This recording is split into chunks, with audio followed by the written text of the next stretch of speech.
Siapkan dalam pikiran dan rasa kalian untuk bisa memahami. Ini penjelasan-penjelasan pendapat orang yang telah membahas ini, yaitu yang telah mempelajari ini, untuk benar-benar kita pas dalam mengabdi kepada Allah. Kita harus bisa memahami, kan, aturan-aturan yang telah dijadikan oleh Allah, diturunkan oleh utusannya Jibril, diberikan oleh Allah kepada kita. Kita harus benar-benar menerimanya dengan ikhlas, dengan ridho. Ini yang disebutkan aqaidul iman. Bismillahirrahmanirrahim. Dengan asma ajaran milik Allah yang maha pengasih lagi maha penyayang. Dengan rahmat dan pertolongan Allah, pembahas menuangkan pelajaran-pelajaran yang sudah diterima dan dibukukan atau dibuktikan oleh para pendidik terdahulu mengenai aqaidul iman, yaitu keyakinan dalam kepercayaan kepada Allah Subhanahu wa ta'ala. Mengingat betapa pentingnya peringatan aqaidul iman, pengertian aqaidul iman ini, agar ikhwan-ikhwan kita atau diri-diri kita, ya, mengenal dan memahami apa yang seharusnya dilakukan, kepada siapa kita harus mempertanggungjawabkan perbuatan tersebut, baik buruknya juga dalam peraturan atau agama Islam. Oleh karena itu, yang harus pertama kali diketahui adalah kepada siapa kita beribadah atau mengabdi. Sebab ibadah itu bukan diartikan menyembah. Ya. Kata ibadah berasal dari kata abdan ya'budu abada, yang artinya mengabdi. Ya. Mengabdi, menyembah itu bersifat kontemporer, itu sementara hanya bersujud saja, belum tentu patuh taat atau taat atas segala perintahnya. Akan tetapi kalau mengabdi artinya di samping bersujud pasti akan menurut, taat, patuh, tahu waktu, tahu batas. Kita menerima yang diperintahkan oleh Allah dan kita melaksanakan. Itu yang disebutkan mengabdi. Bukan yang disebutkan ibadah, nyembah saja, sujud, tapi kita melaksanakan yang diperintahkan oleh Allah. Dan sebelum kita melaksanakan, pelajari dulu ajarannya atau aturan, perintah, peringatannya, gimana kita untuk dalam rangka mengabdi kepada Allah, supaya benar-benar jadi pengabdi, jadi kenikmatan, kesenangan bagi kita, pas dengan perintah Allah.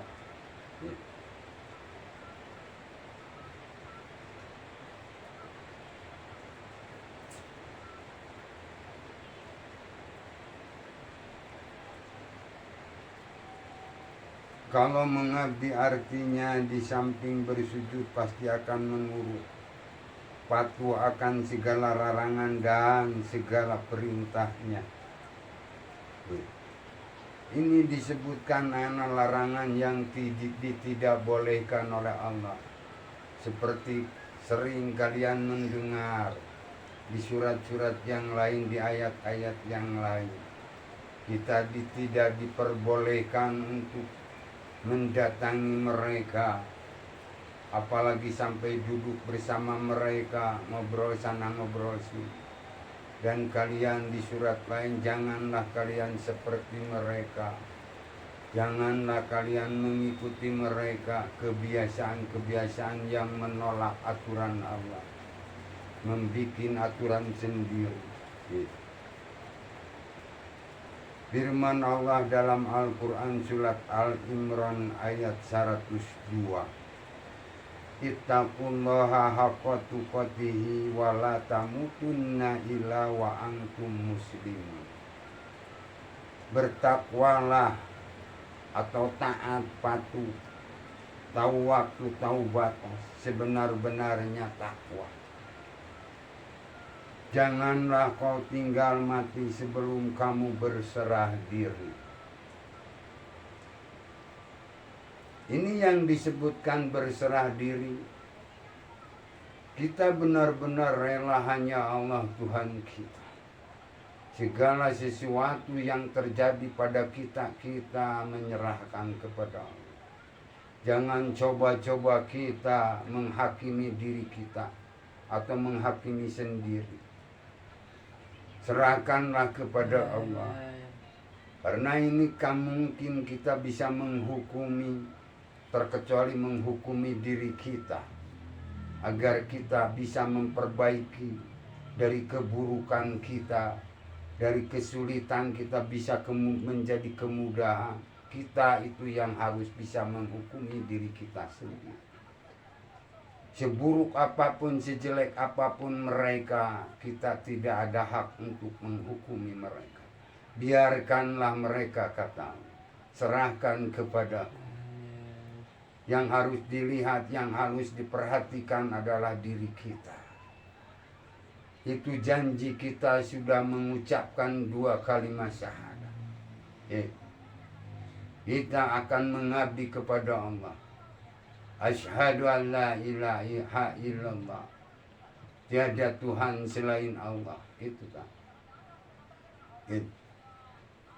Jadi di situ asyhadu anna Muhammadur Rasulullah. Muhammad itu adalah utusan Allah. Kita hanya mewakilinya, meneruskan jejak lampahnya Mustafa, mendapatkan anak titel Muhammad. Kita harus bisa mendapatkan titel itu. Kita harus menjadi orang yang terpuji. Bukan orang yang ingin kepuji, tapi yang terpuji. Selalu taat, patuh, tahu waktu, tahu batas. Melaksanakan yang diperintahkan oleh Allah. Ini disebutkan takwa, tahu waktu, tahu batas, taat, patuh, sebenar-benarnya takwa. Janganlah kamu tinggal mati sebelum kamu berserah diri. Kalau berserah diri itu rela, ikhlas melaksanakan seperti orang-orang yang terdahulu. Untuk bisa melaksanakan perintah Allah. Mengurus semua alam, mewakili Allah. Khususnya alam yang ada di dalam jiwa kita. Seperti kemarin sudah dikatakan. Jangan bertamak kalian. Sampai terus-menerus memikirkan keinginan kalian. Melalaikan anak keinginan Allah. Perintah Allah. Yang dipentingkan dahulu adalah perintah Allah. Bukannya kita ini tidak boleh ada keinginan, tapi keinginan kalian itu akan terkabul kalau kalian melaksanakan keinginan Allah. Karena apa? Karena semua itu adalah milik Allah yang diinginkan Allah. Jadi pelajari dulu aturan-aturan yang diberikan oleh Allah dan terima dengan ikhlas, dengan ridho. Bila mana mengalami kesulitannya. Kenapa? Karena datangnya kemudahan itu akan melalui kesulitan dulu. Bisa merasakan nikmatnya karena kita merasakan tidak nikmatnya.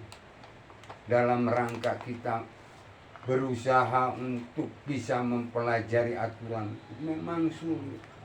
Tapi setelah sulit itu akan datang kemudahan. Kalau kitanya rela, ikhlas, ridho dalam rangka melaksanakan yang diperintahkan oleh Allah.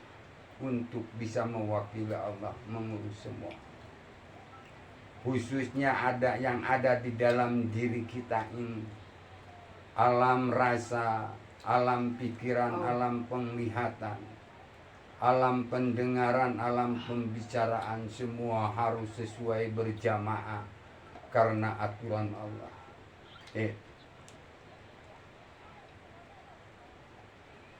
Yang seterusnya, bertakwalah, taat patuh sebenar-benarnya takwa. Jangan kamu tinggal mati sebelum kamu berserah diri.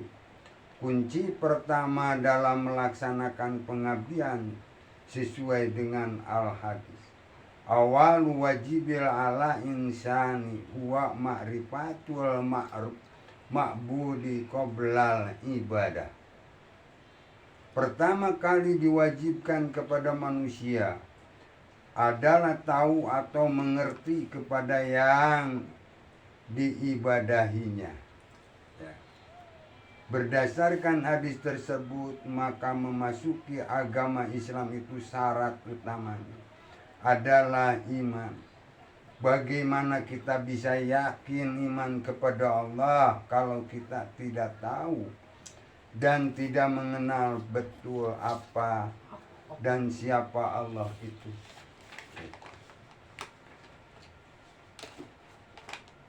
Adapun dasar-dasar keimanan itu ada 6 perkara, yaitu iman kepada Allah, amantu billah wa malaikatihi, dan iman kepada para malaikat, wa kutubihi, iman kepada kitab Allah, wa rasulihi, iman kepada utusan Allah, wa bil yaumil akhir, iman kepada hari akhir, wabil qadari, iman kepada kepastian ketetapan dari Allah. Dasar inilah yang harus kita pelajari dan harus benar-benar dipahami agar diterapkan dalam tingkah laku kita sehari-hari. Ini yang disebutkan kita harus tahu dulu.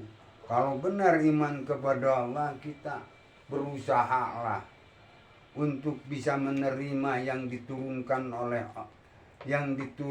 oleh Allah melalui utusannya Jibril, aturan-aturan yang ada di dalam kitab Al-Quran, aturan kemanusiaan, supaya kita ini ada rasa rumasa, ada rasa perasaan, ada rasa kemanusiaan, sayang terhadap diri, berusaha belajar dengan baik.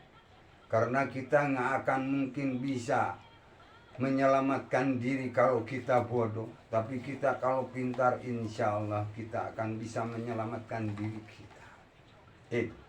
Kalau benar iman kepada Allah. Iman kepada Allah, iman di sini mutlak harus benar-benar mengetahui segala tentang Allah.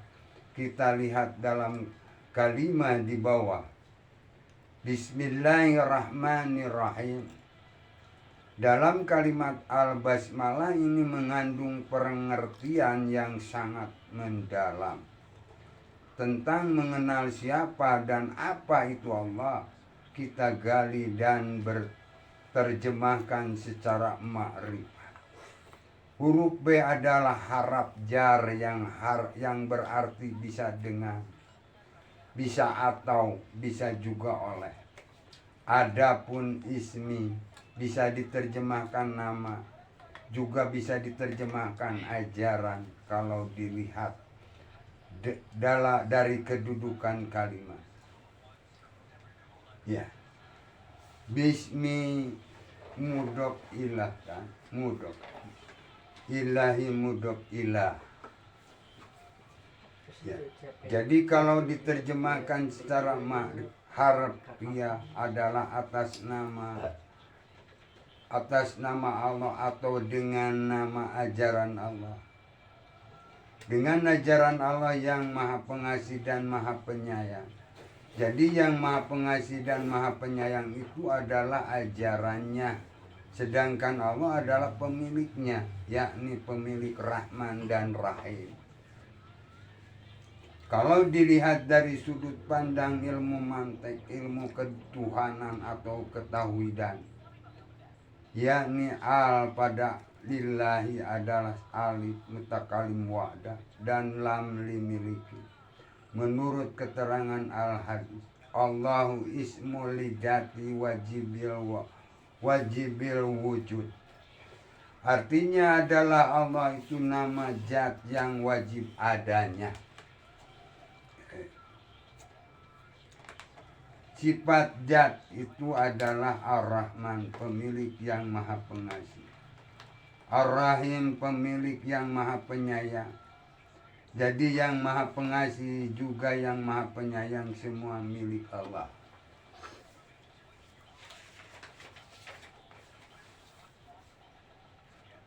Kalimat al-basmalah atau diartikan secara kemakrifatan B huruf bari'ul baraya, itu yang berarti khalik dan makhluk, artinya yang menciptakan dan yang diciptakan. Adapun huruf sin satarul atoya, artinya yang memberi, dan huruf mim muftihul atoya, artinya yang menerima. Jadi yang diciptakan dan yang menciptakan dan yang diciptakan, yang memberi dan yang diberi, semua milik Allah. Kemudian apa yang perbedaan huruf al pada kata Allah dan huruf al pada kata Ar-Rahman? Huruf al kata Ar pada kata Allah, alifnya mutakalim wadah, adapun lamnya limiliki. Kalau pada kata Ar-Rahman, menurut keterangan ilmu mantik, ala adalatu ala ta ini madhuliha. Alif lam ini terkena ketentuan, yakni ketentuan pemilikan. Jadi perbedaan jelas kalau Allah memilikinya mutlak, yakni keseluruhan, sedangkan Ar-Rahman sifatnya hanya sebatas memiliki Rahman saja atau memiliki pengasih. Dalam arti maha pengasih itu sifat yang dimiliki Ar-Rahman, sedangkan Allah adalah pemilik semua sifat. Jadi kedudukannya itu Ar-Rahman itu alat untuk kita dalam rangka mengabdi kepada Allah. Kita harus bisa maha mengasihi, maha menyayangi, apalagi terhadap diri kita sendiri. Dan nanti kalian itu sudah punya anak, kita harus lebih mengasihi, menyayangi kepada anak. Seburuk apapun, sejelek apapun kalian, jangan coba-coba mendolimi anak sendiri. Karena itu tugas dari Allah pertama adalah menjadikan generasi yang tangguh, anak-anak. Menjadikan anak-anak yang soleh terus soleh. Berarti kitanya harus soleh, ikhlas, ridho dalam rangka mengurus anak-anak kita. Itu kedudukannya gitu. Jadi yang harus maha pengasih, maha penyayang itu adalah kita. Ar-Rahman Ar-Rahim itu adalah milik Allah, alat untuk kita dalam rangka mengabdi kepada Allah. Itu kedudukan seorang ibu, seorang bapak harus maha. Apalagi seorang ibu harus bisa menuntun anaknya ke surga, ke jalan yang lurus untuk menuju surga. Itu seorang ibu. Seorang bapaknya sebatas memberitahu jalannya, aturannya, agar itu menjadi seorang ibu yang baik. Jadi harus berusaha seorang perempuan itu harus menjadi seorang istri yang baik. Taat patuh kepada Allah, taat patuh kepada suami. Sebab keriduan Allah itu ada dalam keriduan suami. Ridwan lahir piridwan warijal. Keriduan Allah itu ada dalam keriduan suamimu atau jalumu. Ya. nanti harus taat patuh pada Allah. Sesulit apapun, sesakit apapun, karena kalian itu sudah berjanji akan taat patuh kepada suami. Kerjasama untuk dalam rangka menjalani kehidupan ini. Saling mengasihi, saling menyayangi, saling membantu, saling mendukung antara suami dan istri. Sesudah punya anak, kita saling membantu, saling mendukung, mengurus anaknya. Kerjasama kita untuk bisa menjadikan generasi yang tangguh anak-anaknya. Bekerja kita mencari dunia untuk menjadikan anak-anaknya yang tangguh. Biaya untuk bisa menyekolahkan anaknya. Dan kerjasama kita belajar mempelajari aturan Allah untuk kerohanian, supaya anak-anak kita menjadi anak-anak yang soleh soleh. Kewajiban seorang ibu dan bapak juga jangan keluar dari Rahman Rahim. Kalian selalu terus ada di dalam Rahman Rahim. Jangan coba-coba kalian memegang aturan kedengkian, kedoliman. Apalagi terhadap anak sendiri. Terhadap orang lain juga nggak boleh. Kalian jangan coba-coba bercerai-berai dengan anak-anak sendiri. Menyia-nyiakan anak sendiri kepada orang lain juga nggak boleh. Apalagi terhadap anak sendiri. Itu amanah yang paling pertama, titipan dari Allah adalah anak-anak. Supaya anak-anakmu benar-benar menjadi anak-anak yang soleh tur soleha. Kitanya harus soleh tur soleha. Menerima aturan dari Allah. Memegang aturan dari Allah Rahman Rahim. Selalu memaklumi, memahami. Menghormati, menghargai. Memaafkan, apalagi terhadap anak sendiri. Mengasihi, menyayangi. Kita harus bisa memaafkan anak sendiri. Itu. Jadi seburuk apapun, sejelek apapun, sekesal apapun ini anak sendiri, kita jangan sampai putus asa melaksanakan kasih sayang. Terus berusaha untuk bisa menyadarkan anak sendiri menjadi anak yang soleh tur soleh. Itu tugasnya seorang ibu, seorang bapak. Kewajiban yang diwajibkan oleh Allah untuk kita di dalam kehidupan ini, supaya kita bisa hidup kekal, mendapat kenikmatan, kesenangan, kebahagiaan surga sampai akhir nanti. Jadi jangan keluar dari Rahman Rahim. Ingatkan. Jadi yang Maha Pengasih dan Maha Penyayang itu bukan Allah. Kita yang harus Maha Pengasih, Maha Penyayang.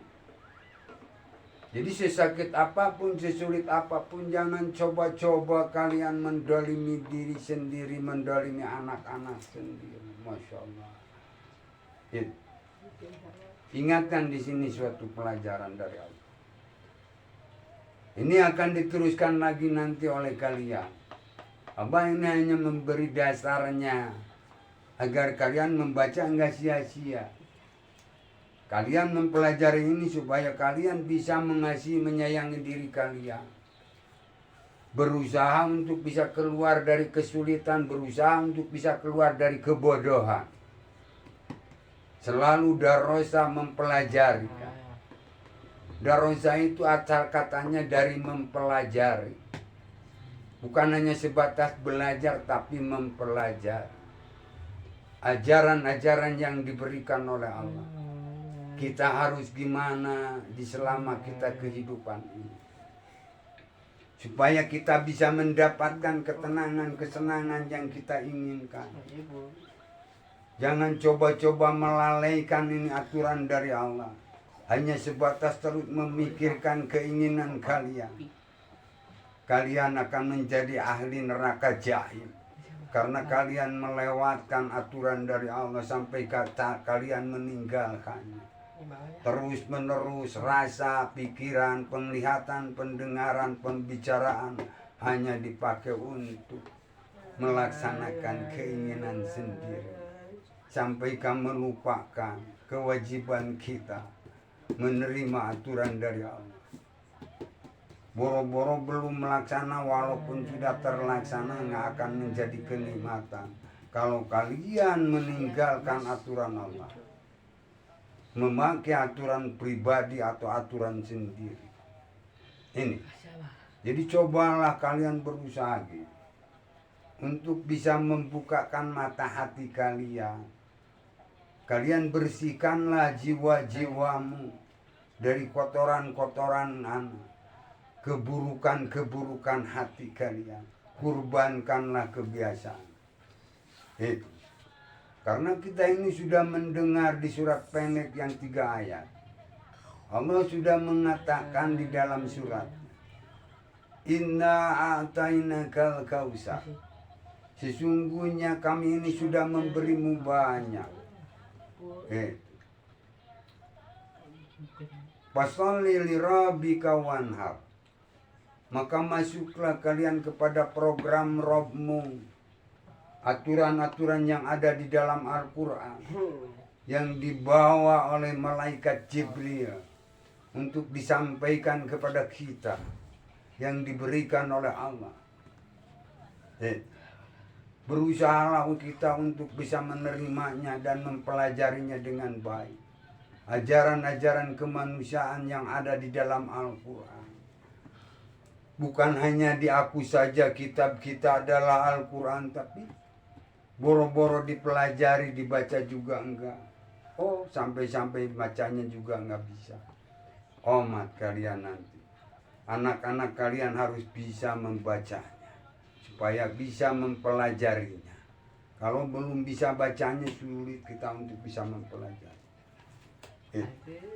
Ingatkan itu, sesulit apapun, sesusah apapun di dalam kehidupan ini, jangan membiarkan anak-anakmu menjadi bodoh. Tidak diberitahu aturan-aturan dari Allah. Tidak diajarkan ajaran-ajaran dari Allah. Ajaran yang ada di dalam Al-Quran. Itu akan tambah menyulitkan kalian nanti di akhirnya. Walaupun kesulitan di dalam kehidupan dunia ini, kalian sisihkan waktu untuk bisa mengajarkan sama anak-anak kalian. Supaya anak-anak kalian bisa membacanya, aturan-aturan yang diberikan oleh Allah. Ingatkan ini. Karena kejadiannya gimana ini? Kalau orang yang tidak bisa membacanya, boro-boro bisa mempelajarinya. Kelewatan kan. Sudah dikabulkan oleh Allah, kok malah ditolak. Ya. Jadi menolak hidayah dari Allah, memutuskan Rahman Rahim, memutuskan kasih sayang. Kenapa? Karena tidak tahu pelajaran dari Allah, atau tidak mau tahu. Karena hanya yang diinginkannya enaknya wungkul kan. Padahal bisanya senang itu karena kita melalui kesulitan dulu lagi. Bisa merasakannya enak itu karena merasakan tidak enak. Dalam perjuangan, di dalam kehidupan ini. Ini amanah seorang bapak. Maka di sini janganlah kalian tinggal mati sebelum kalian berserah diri. Hei, mati konyol nantinya kalau kalian tidak berserah diri kepada Allah, menerima aturan yang diberikan oleh Allah, kayak mati konyol. Akhirnya bukan menjadi ahli surga, ahli neraka. Nah, diartikan di sini, pelajari dengan baik, pahami ini aturan-aturannya gitu. Ya, abang nggak bisa membahas semua, membaca semua, karena ini kan kalian harus bisa membahasnya. Oh ini begini. Abang hanya sebatas memberi contohnya, ya, contoh untuk dalam rangka membahasnya. Ini walaupun hanya sebatas baru yang diucapkannya Rahman Rahim, tapi ini artiannya banyak. Rahman Rahim itu, ya, walaupun di sini sebatas hanya kasih sayang, tapi di Rahman itu kan harus memaklumi, saling memahami, saling menghormati, saling menghargai, saling mendukung, saling membantu, saling mengasihi, saling menyayangi, saling mewasiatan di dalam haknya. Itu Rahman Rahim. Apalagi dengan saudara, adik dan kakak, bukan saling menggebruskan, saling menyelamatkan. Ini yang dilakukan salah, kasih tahu, itu akan memutuskan Rahman Rahim. Itu akan menolak hidayah dari Allah, menjadi orang yang kufur nikmatkan. Ya, kalian harus bisa nanti dengan saudara saling mengasihi, bukan saling menggebruskan kayak mereka. Jadi kalian harus semua bisa, supaya kalian bisa saling menghormati, saling menghargai, saling membantu, saling mewasiatan dengan haknya. Kalian manusia, jangan coba-coba menolak hidayah dari Allah. Jangan coba-coba memutuskan kasih sayang dari Allah. Sampai diganti dengan kedengkian, kedoliman. Harusnya kita ini sebagai manusia harus ada rasa rumasa, harus ada rasa perasaan, harus ada rasa kemanusiaan, apalagi terhadap diri sendiri, terhadap anak-anak sendiri. Artikan ini pelajaran untuk kalian teh. Ingatkan saya, kalian harus menjadi seorang istri yang baik, menjadi seorang ibu yang baik, di hadapan suami, di hadapan anak-anak. Kalian harus bisa menuntun anak-anakmu untuk menuju jalan surga. Jadi telapak kaki kalian itu dipakai jalan di jalan yang lurus, untuk menjadikan anak-anakmu menjadi anak yang soleh soleha. Awas, jangan terlalu terlena mengejar-ngejar kehidupan dunia. Akhirnya apa? Dari ngongkuak sampai ngungkuak kekejat akhirnya kan. Kalau kita tidak ingat kewajiban kepada anak-anak, hanya menyerahkan kepada bapaknya saja. Padahal seorang ibu itu tugasnya menuntun anaknya. Again, seorang bapak memberitahukan ajarannya, mereka malah tidak mau menerimanya, malah menyerahkan semuanya kepada bapaknya. Tapi ingin diakui seorang ibu, masya ibu membiarkan anaknya. Padahal di sini seorang ibu kewajibannya apa? Menuntun anaknya menuju jalan surga. Jadi seburuk apapun, sejelek apapun, kita tidak keluar dari Rahman Rahim. Seorang ibu yang baik, tetap sayang terhadap anaknya. Tetap kita berusaha untuk memuji anaknya. Seburuk apapun, sejelek apapun, itu seorang ibu yang baik, yang akan menjadi ahli surga, kekal di surga selama-lamanya. Kalau memang itu bisa melaksanakannya, menuntun anak-anaknya menuju jalan surga. Jadi telapak yang disebutkan surga itu di telapak kaki ibu, itu kewajibannya. Ibu menuntun anaknya berjalan di jalan yang lurus untuk menuju surga. Bukan di jalan yang bukan di jalan kayak mereka, mencontohkan keburukan, kedoliman, kedengkian, sampai kamu membiarkan anak-anak sendiri kan, merusak tatanan untuk anak-anak sendiri. Harta bana digunakan untuk berhura-hura dengan orang lain, bukan dengan anak sendiri. Padahal dengan anak sendiri juga jangan dikeluarkan dengan sembarangan, apalagi ini dengan orang lain. Mana seorang ibunya? Disebut jelema ge lain, binatang. Kadang cik Allah ge lebih buruk daripada binatang. Kalau orang yang tidak sayang terhadap anaknya, itu lebih buruk daripada binatang. Itu jauh untuk menjadi manusia. Walaupun mengaku manusia, wujud manusia, dari perilakunya lebih buruk daripada binatang. Mana binatang bisa menjadi ahli surga? Nggak ada lagi. Yang akan menjadi ahli surga adalah manusia.